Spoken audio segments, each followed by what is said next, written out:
5, 4, 3, 2, 1, 0.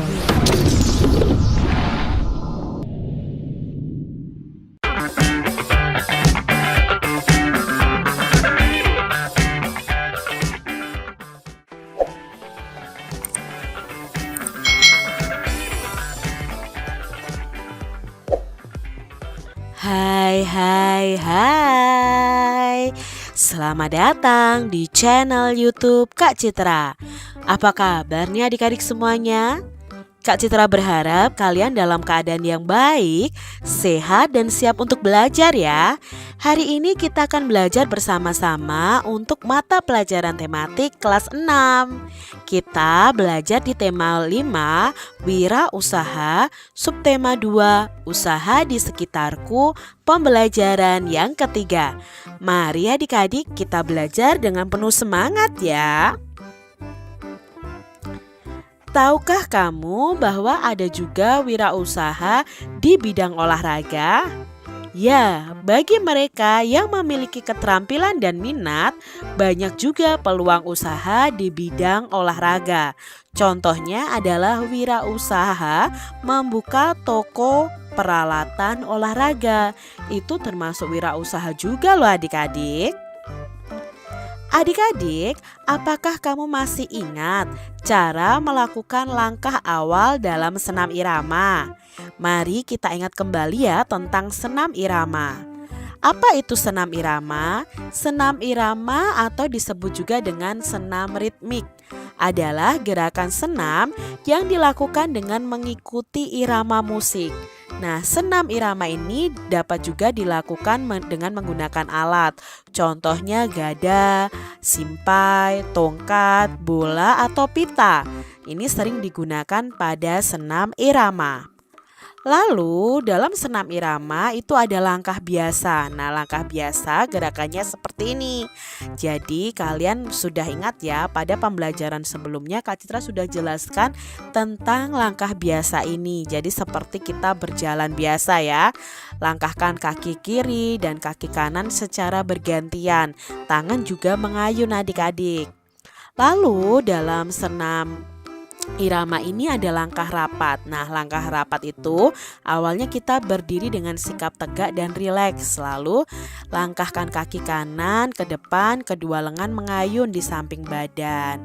Langkahkan kaki kiri ke depan dan jatuhkan pada tumit. Lakukan kedua kakinya rapat ya.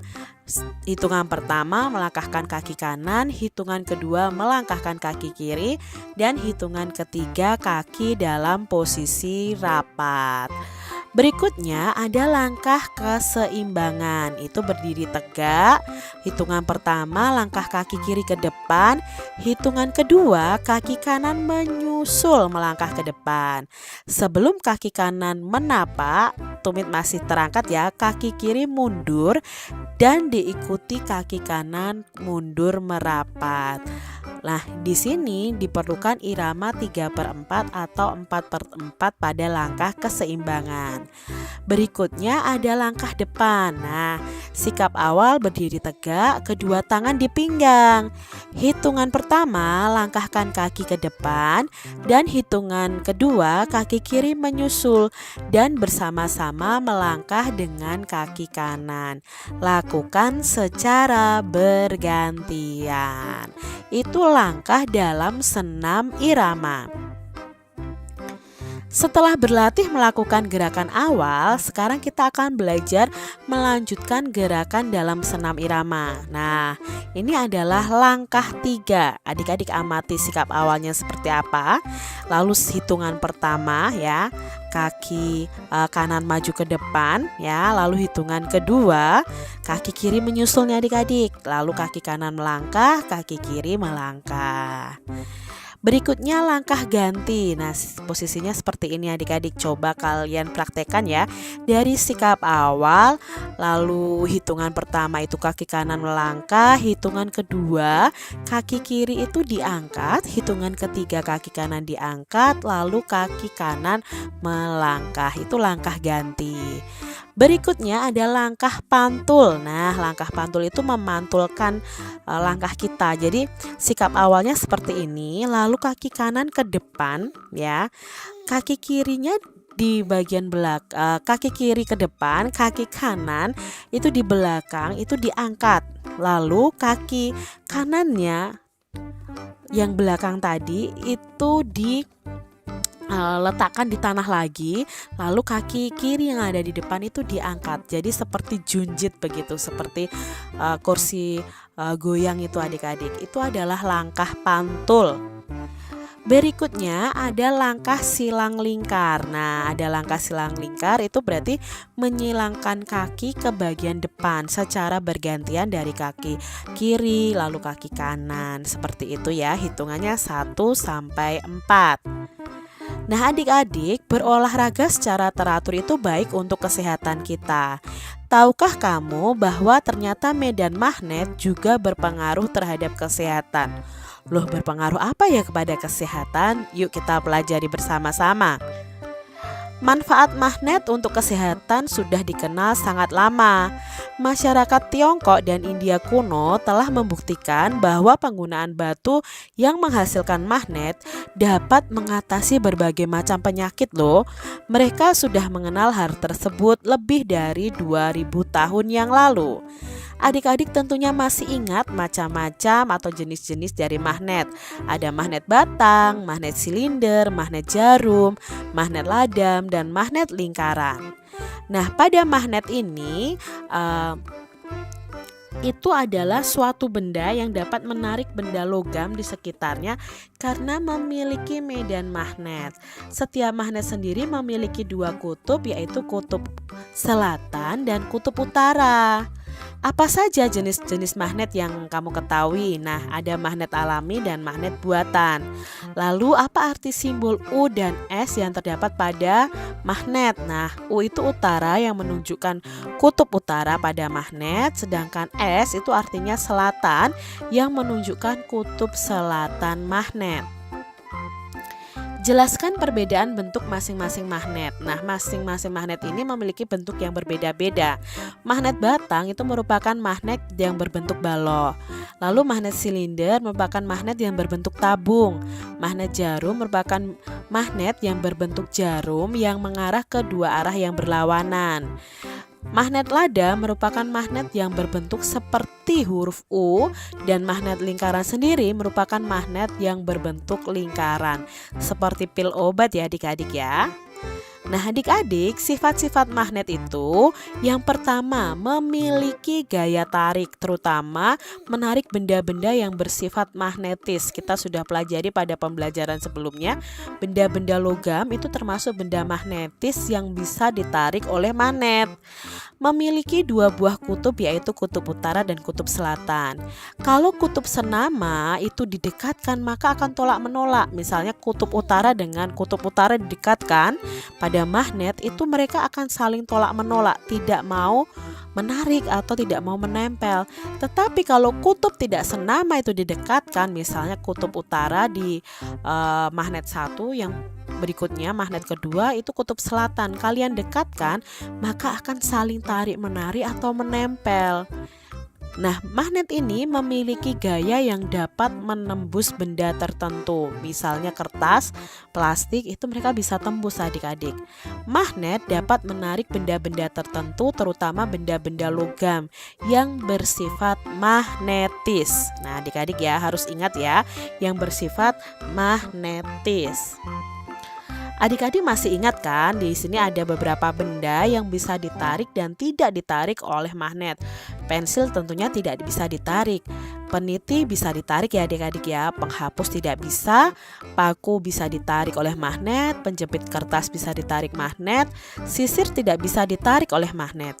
Gunting bisa ditarik oleh magnet. Batu, kayu, daun, karet gelang, kaca itu tidak bisa ditarik magnet karena mereka termasuk benda-benda non-magnetis atau non-logam ya, sehingga tidak bisa ditarik oleh magnet. Adik-adik, benda non-logam tidak dapat menempel dengan magnet, maka disebut benda non-magnetis. Sedangkan benda-benda logam itu dapat menempel pada magnet, disebut dengan benda magnetis. Pada pertemuan sebelumnya, adik-adik telah membuat peta pikiran tentang data diri atau tentang riwayat hidup pada pembelajaran pertama. Nah, sekarang kita akan menggunakan data diri tersebut untuk membuat daftar riwayat hidup. Nah, di sini Kak Citra punya contoh daftar riwayat hidup.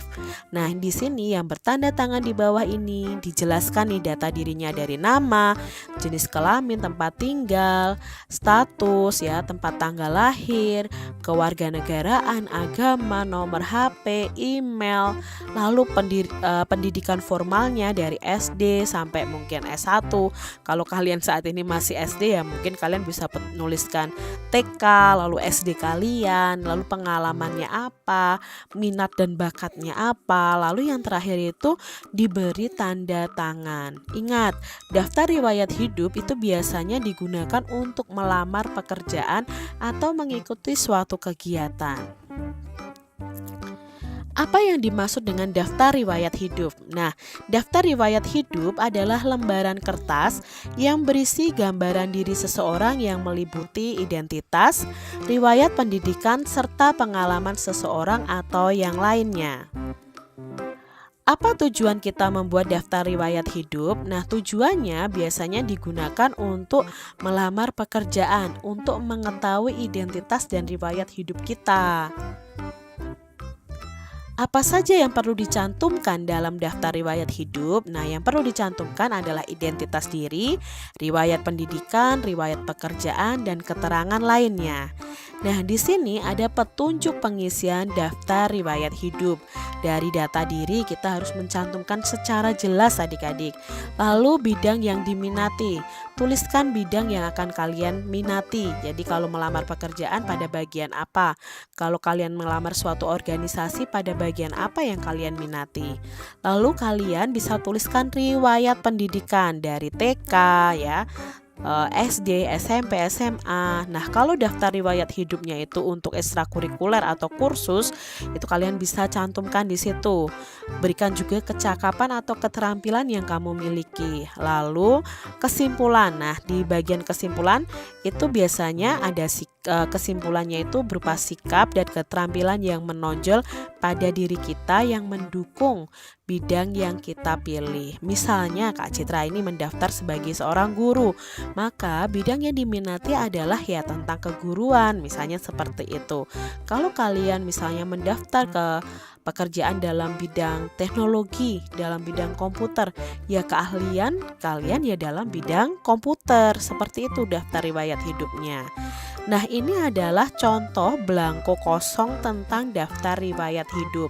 Dari data pribadi, lalu bidang yang diminati, riwayat pendidikan, ekstrakurikuler yang pernah ditempuh, kursus yang pernah ditempuh, kecakapannya apa, kesimpulannya apa, lalu yang terakhir diberi tanda tangan.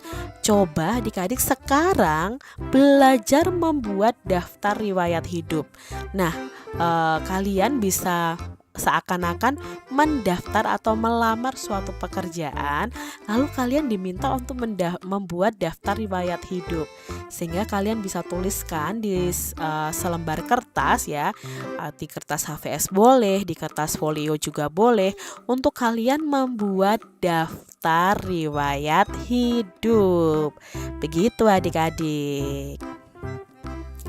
Tahukah kamu bahwa informasi yang tercantum dalam daftar riwayat hidup dapat berbeda-beda loh? Hal tersebut tergantung pada tujuan dan kebutuhan dari daftar riwayat hidup tersebut. Demikian tadi adik-adik pembahasan kita di tema 5, subtema 2 pembelajaran yang ketiga. Semoga video pembelajaran ini bermanfaat untuk adik-adik semuanya. Dan sampai jumpa lagi di video pembelajaran Kak Citra selanjutnya. Tuhan memberkati. Jangan lupa tekan tombol subscribe, lalu tekan loncengnya, tekan juga tombol like, lalu share ke media sosial kalian. Jangan lupa untuk ikuti media sosial Kak Citra. Terima kasih.